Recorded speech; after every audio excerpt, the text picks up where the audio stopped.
رنگ کرامات تو انگریز خونی تو أما بعد قال الله سبحانه وتعالى إنا فتحنا لك فتحا مبينا.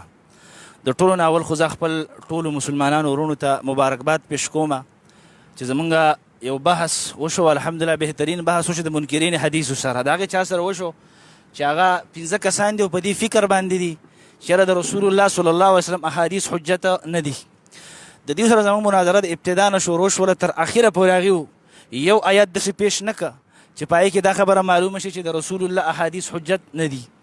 دغه رنګې یوه خبره هغې داسې پیش نه کړله چې په هغې کې د هغې د دعوې په هغې کې ثبوت دي. بل خبره دا ده چې زمونږ د دلایلو د یو دلیل جواب هغې ونه که. یو دلیل چې څونه دلایل مونږ ویلي وو، څونه سوالات مونږ کړي وو د هغې په مدعا باندې او د هغې په خبره باندې، تر هغې اخره پورې د هغې جواب ونه که. بیا اخر کې زمونږ خبره په دې باندې وشوله چې اوس مباهله کوو. نو تاسو به لیدلي چې څنګه موږ د مباهلې خبره وکړله نو دا ټول لاړل د هغې نه وتښتېدل. دا مباهله خبره موږ ولې کوله؟ دا زمونږ ټول داسې فکر او نظریې والا ته دا دعوت دی چې تاسو په کوم خبره باندې یې که دا خبره حقه ګڼئ، تاسو په دې باندې تاسو مضبوط یئ، نو راځه په دې خبره باندې مباهله کوو. لکه څنګه چې موږ په خپل فکر باندې او په خپل نظر باندې مضبوط یو، مباهلې ته پې تیار یو، دلایلو بیانولو ته پې تیار یو، داسې تاسو هم تیار شي. نو څنګه چې موږ د مباهلې خبره وکړله ټول لاړل د میدان نه وتښتېدل او یو ملګري پکې دا ویله چې پردي چپلې یې په خپو کړې وه، موږ له د خپو نه ویستل، هغه پردي چپلې هم دې واپس راوړی. دا وتښتېدل د مباهلې نه، ځکه هغوی ته پته و چې دا خبره زمونږ خطرناکه ده او تباه کېږو. او په دې خبره باندې زمانه شاهده ده چې د دې مشر هم مباهله کړې وه او ځان ته یې خیرې کړي وو او هغه خیرې پرې لګېدلي دي او تر اوسه پورې د هغې لوی لوی خلک هم لاړل، په خپله هم لاړو او ډېر غټ نقصان هغې ته د مباهلې نه ورسېد. نو دوی ته پته و چې هلاکېږو، نو ځکه د مباهلې نه وتښتېدل. نو لهذا خپل ټولو ملګرو ته مبارکباد پیش کوو او بیا هم موږ ټولو داسې نظریې والو ته دا دعوت ورکوو چې تاسو په خپل خبره فکر او سوچ وکړئ او په دې خبره باندې نظر ثاني وکړئ چې تاسو په کومه لاره باندې روان یئ. ځکه د دیو لاره یوازې د احادیثو نه انکار نه بلکې د قرآن نه انکار دی. ورسره د دیو دا نظریه دا د احادیثو او د قرآن په توهین باندې بنا ده، همدغه رنګې د صحابو د ائمو په توهین باندې بنا ده، د امت د لوی لوی خلکو په توهین باندې بنا ده چې د صحابو توهین پکې راشي. داسې نظریه او داسې فکر دا د عمل وړ خو نه دی. لهذا موږ دیو ته بیا هم دعوت ورکوو، بیا هم دې خبرې ته رابلو چې راځئ قرآن او صحیح حدیث ده، دا زمونږ لاره ده او دا د کامیابۍ لاره ده. ټول مسلمانانو ته چې څونه انبیا راغلي دي هغوی دا خلک خپل طرف ته رابللي دي او هغه د نبي خبره ده چې کوم ورته الله وحي کړې ده او د هغې سنت دی او د رسول الله هم قرآن او د هغې سنت دی او دې ته موږ ټول امت رابلو. په دې کې خیر دی او په دې کې فایده ده. نو لهذا زه خپل ټولو وروڼو ته مبارکباد پیش کوم او بیا شیخ عبدالله سلفي حفظه الله تعالی ته چې یو ښایسته ماحول یې هم موږ مهیا که او ورسره زموږ خدمت یې هم وکړو. الله رب العالمین د هغې له اجر عظیم ورکړي او الله رب العالمین د هغې له خیر ورکړي. باقي خبرې به انشاءالله د نور مشایخ وکړي.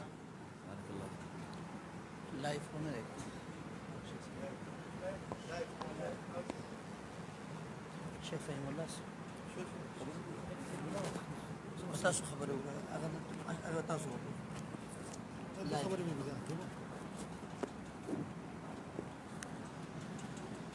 الحمد لله رب العالمين والعاقبة للمتقين والصلاة والسلام على سيدنا محمد وآله وصحبه اجمعين. اما بعد، دا منکرین حدیث دا خلق ته چې د دوی اسې دا باندې چې موږ احادیث نه منو او دا په اصل کې د قرآن کریم نه انکار کوي.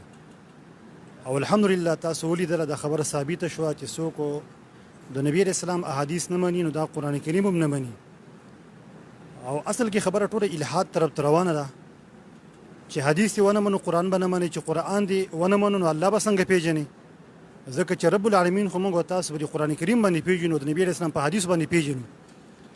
زما دې ټول مسلمانانو ته دا درخواست دی چې کم مسلمانان په دې فتنه کې او په دې ګمراهۍ کې واقع شوي دي هغه د دین راواوړئ او توبه طایب شي رب العالمین ته، ځکه چې نبی علیه السلام الله را لېږلی یو عظیم شخصیت و.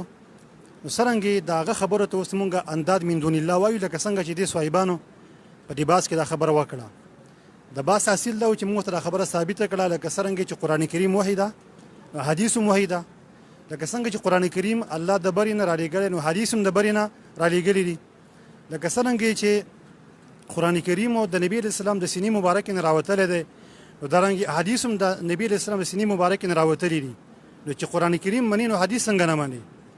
الحمدلله تاسو ټول ولیده، زموږ ټول اهل حدیثو ملګرو ته مبارکي وایو او دارنګه شیخ عبدالله سلفي ته چې هغوی یو ښایسته ماحول مهیا کړی او ډېر زحمت یې وکړو او الله دې هغوی ته مجر عظیم ورکړي او ټول مشایخو ته سبحانک اللهم وبحمدک اشهد ان لا اله الا انت استغفرک واتوب الیک.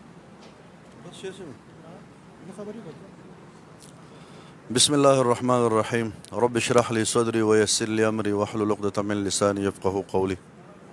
زه داسې یو مختصر یو دوه درې خبرې کوم او د منکرین احادیثو ته دعوت فکر ورکوم.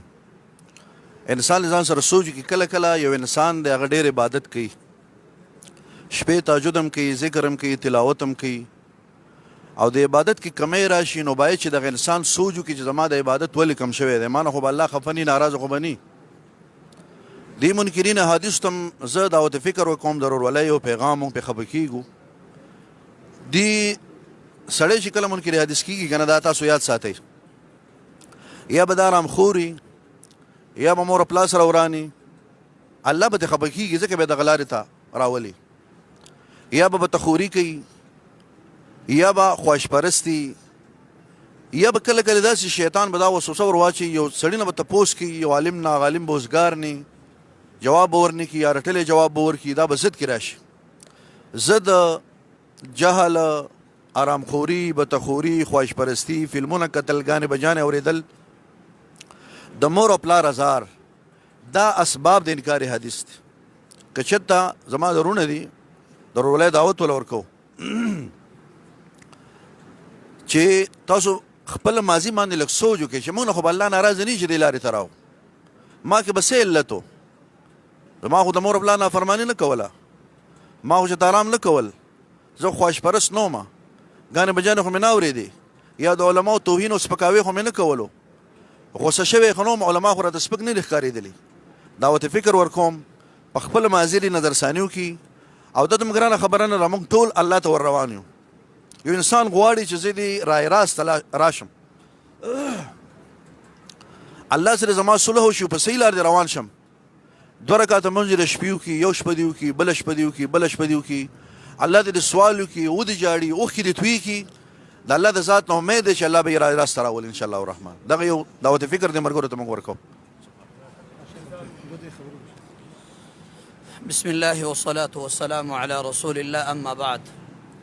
محترمو کتونکو، اولا خو زه ټول اهل الحدیث چې څونه ملګري دي هغه که دلته حاضر دي او که هغه میډیا باندې د سترګه باندې هغه مونږ ګوري هغې ته مبارکباد ورکوم چې الحمدلله دا یو عظیمه فتحه وه چې اولا خو دی چې کوم ټیم ښودلی و د ټیم نه په وباندې 1 ګنټه وروسته دی رال. دویم چې کله رال نو موږ چې د هغې حالات وکتل پخپله یې ویلی چې نه موږ علما یو نه موږ علم کړی دی. دریم چې کله هغې قرآن کریم شروع کړو نو قرآن کریم الفاظ بالکل صریح غلطي ویله. هغې دا ویلې چې الله نزل احسن الحدیث کتابا متشابهه، د کتابا په ځای کتاب الله وویله، بل ول دا د الله کتاب نه دی.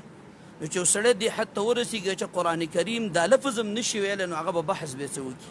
خو موږ د دې بحث چې څونه وشو د دې خلکو معلومات هم وکړو چې دا د موجوده منکرین حدیثو مناظرین دي چې هغوی لفظي قرآن نشي ویلی او په خپله اقرار کوي چې موږ علما نه یو، نو هغه شاته وي چې نور دی هغه به بیا څنګه خلک.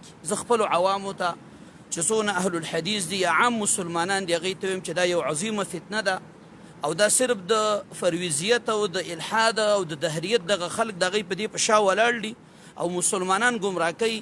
زمونږ دین قرآن او حدیث دی، دا زمونږ اهل سنه والجماعه دا عقیده ده چې قرآن هم الله نازل کړی دی او د رسول الله صلی الله علیه وسلم صحیح مرفوع متصل حدیث دا هم د وحی ده څنګه چې قرآن کریم وحی ده.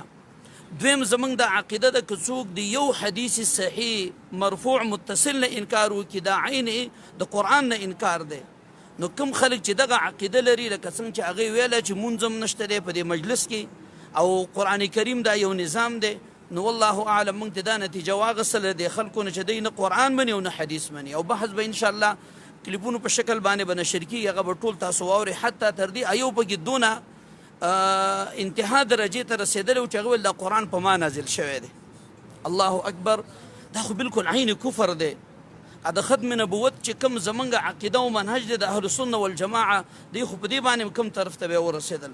نو دا صرف امین دي، نو ورسره د قرآن کریم په هغه لفظ باندې هم نه پوهېږي، ځکه الفاظ د قرآن کریم غلط وي. سړی د الفاظ د قرآن غلط وي، معنا هغې تاسو یو ځای کې معنا نه ده کړې.